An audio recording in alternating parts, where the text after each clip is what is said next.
bonjour à cette nouvelle vidéo de Bienvenue de tous et présentation à réplique. Et merde, je savais bien que j'allais me planter un jour à force de dire toujours la même chose. Et ouais, ça fait plus d'un an maintenant que vous m'aviez pas vu en enfoiré de communiste rouge. Ah, ça vous manquait, hein. Mais du coup, j'ai plus trop l'habitude. Ça me gratte partout. Ça me gratte. Ça me gratte surtout les yeux. C'est mes fossiles qui me rendent complètement marteau. Aujourd'hui, je vais vous présenter le seul, l'unique, celui que vous attendiez tous, la dernière nouveauté de chez WE en modèle Seconde Guerre mondiale. Je vous présente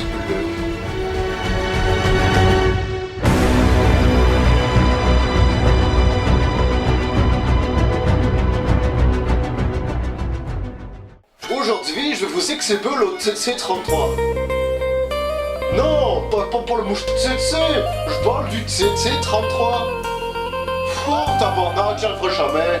Je vais donc vous présenter le TT33 de chez WE, qui est maintenant sorti il y a à peu près 6 mois.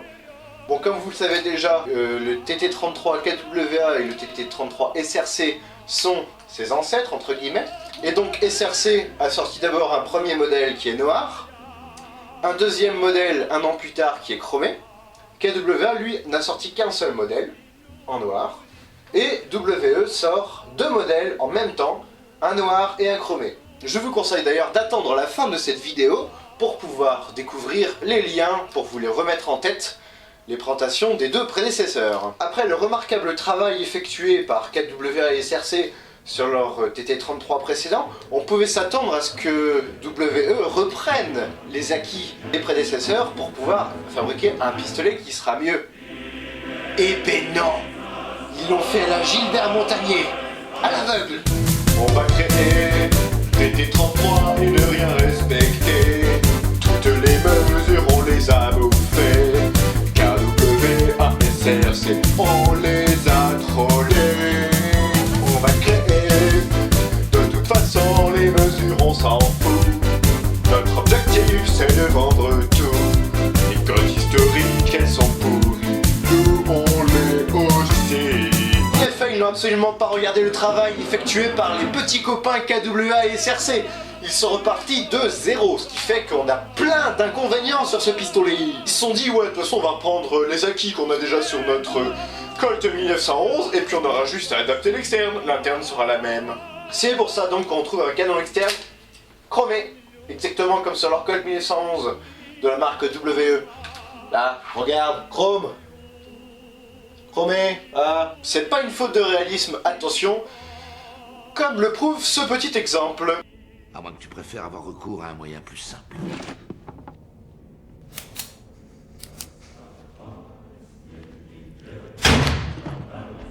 Bim! Un acteur en moins à payer. Il est tellement miroir que ça fait limite jouet. Et je me demande même s'il peut pas servir pour... Camarade Khrouchtchev, je ne me sens pas bien. Ah, vous parlez bien. Faites voir le fond de votre gorge. Bien, maintenant dites TT33. TT33? Oui, dites-le. TT33. Oups, pardon, réflexe. Je n'aime pas l'anglais. Bon, gardez le lit un petit peu, maintenant vous ne souffrez plus, c'est un avantage. Mais surtout, il fallait pas reculer devant l'ennemi. Vous ne seriez pas là. Un autre truc que je ne comprends pas, c'est pourquoi ils ont ajouté un pas de vis sur le canon externe. Pour ajouter un silencieux? C'est quoi ce délire? On peut mettre un silencieux là-dessus? My name is Bond. James Bond. Oh.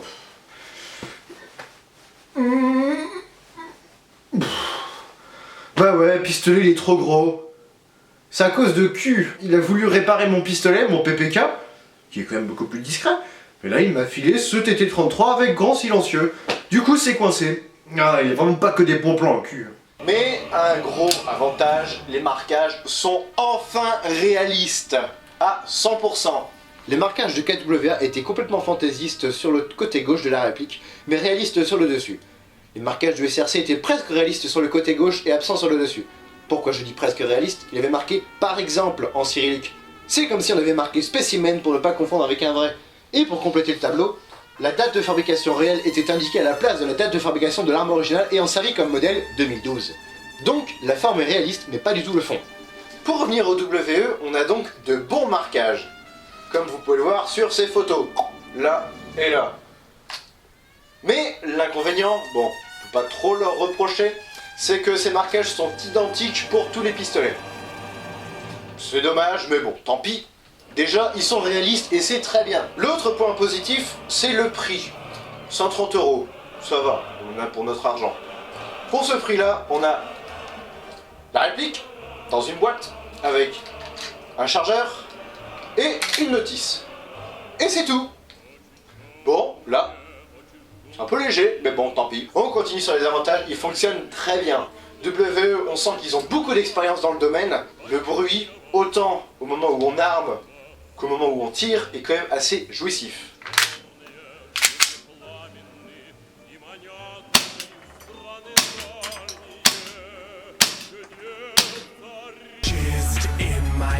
C'est marrant comme le son peut être important lorsque vous allez faire votre choix pour acheter une réplique d'Airsoft. C'est sûr, si on avait eu ce bruit-là,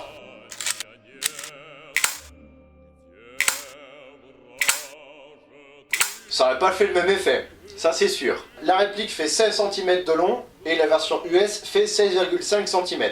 Soit un objet T faisant une longueur de 16,5 cm. Démontrez à l'aide du cours et de vos connaissances personnelles que T fois T égale 2 fois 16,5 égale TT33. Vous avez 33 minutes. Mais alors tout est lié. Et moi qui pensais que TT33 voulait dire...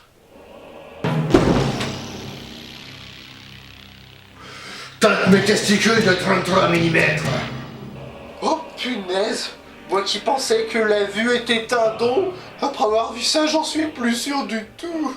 Bon, j'ai dit du bien, maintenant je peux dire du mal, s'il te plaît, je peux. Oui, vas-y.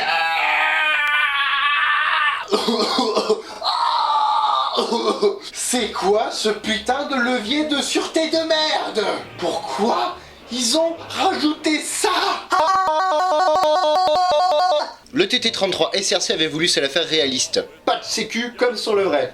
Mais le TT33 KWA a sacrifié la fidélité au réalisme pour avoir une sûreté sur sa détente, provoquant alors un énorme jeu donnant l'impression qu'une vis était desserrée. WE, avec son TT33, a choisi de contenter les pointilleux de la sécurité, et a donc rajouté ce petit levier qui est très difficile à manipuler. Ça nique les ongles, pour pouvoir...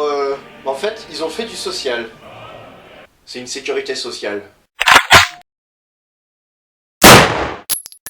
Mais c'est qu'il se croit drôle en plus, ce connard! Non, d'après le théorème de la galette bretonne, j'ai le droit de faire des blagues de merde, car elle ne parle pas de la culture des champignons qui est sur les doigts de pied de Michel Drucker. Orthodoxe! Ça, c'est de la punchline facile. Et donc, ce petit levier, il est tellement petit et tellement dur... Petit mais costaud, un peu comme ta bite!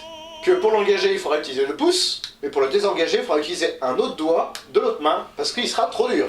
Le poids de la réplique est de 687 grammes pour 175 grammes de chargeur. Donc ça va, c'est petit, mais... Ah, pardon. Bah non, rien que pour t'emmerder, je vais continuer.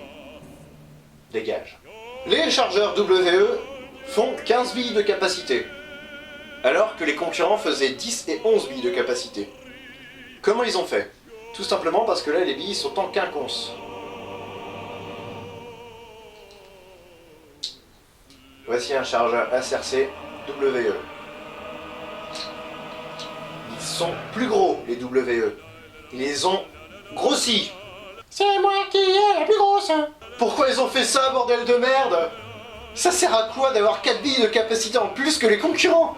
En sacrifiant au passage le réalisme, ce qui fait qu'on ne peut plus la rentrer dans l'étui original. Ça passe pas. Mais du coup, pour que le chargeur puisse passer, ils ont grossi la poignée par rapport au vrai. Ce qui fait que, en fait, ce pistolet, au niveau des dimensions, il est complètement fantaisiste. Le seul truc qui est bon, c'est la longueur. C'est tout. Peut-être que l'ingénieur qui l'a conçu avait des mains énormes. Tiens d'ailleurs, d'après vous, le concepteur de ce pistolet chez WE, il roule dans quelle voiture? Audi TT33.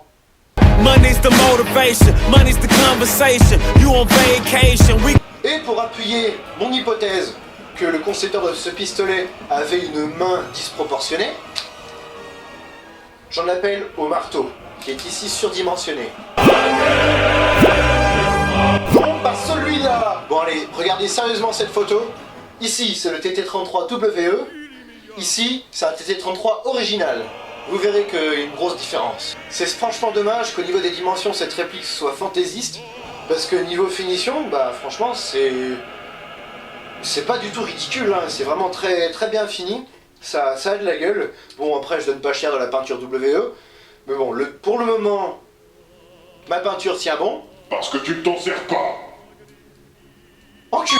Ce pistolet fonctionne avec du gaz. Vous l'aurez deviné. On introduit le gaz par l'énorme valve qu'il y a en dessous.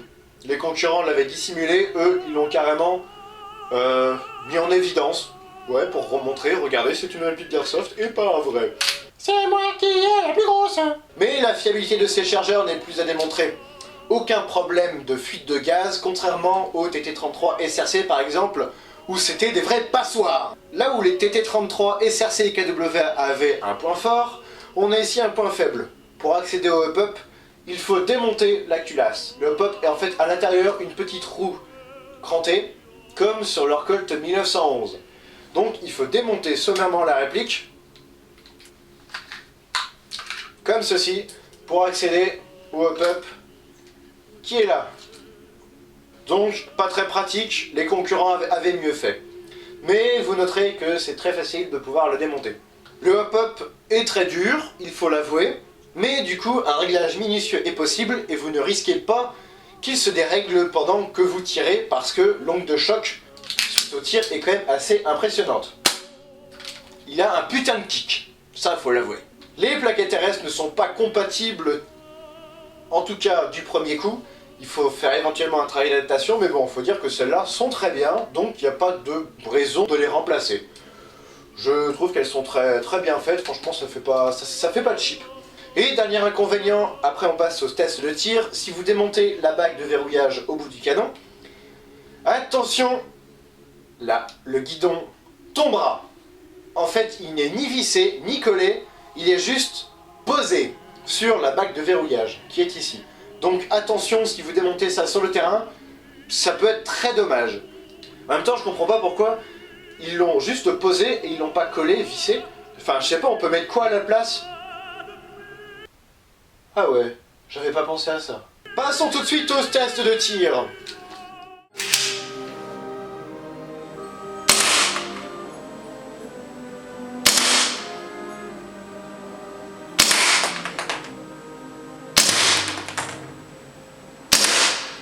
Je vise le bas de la cible.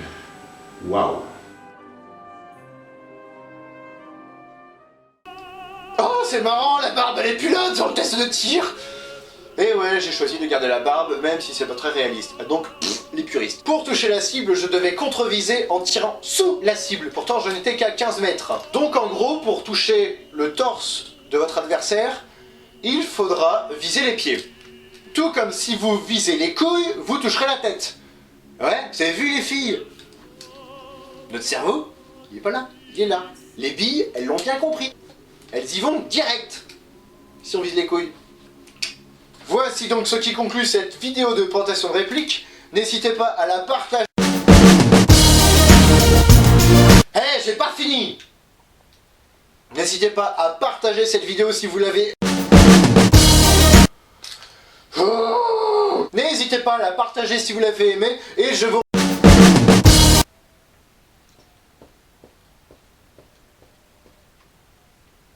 Partagez cette vidéo, bande de connards!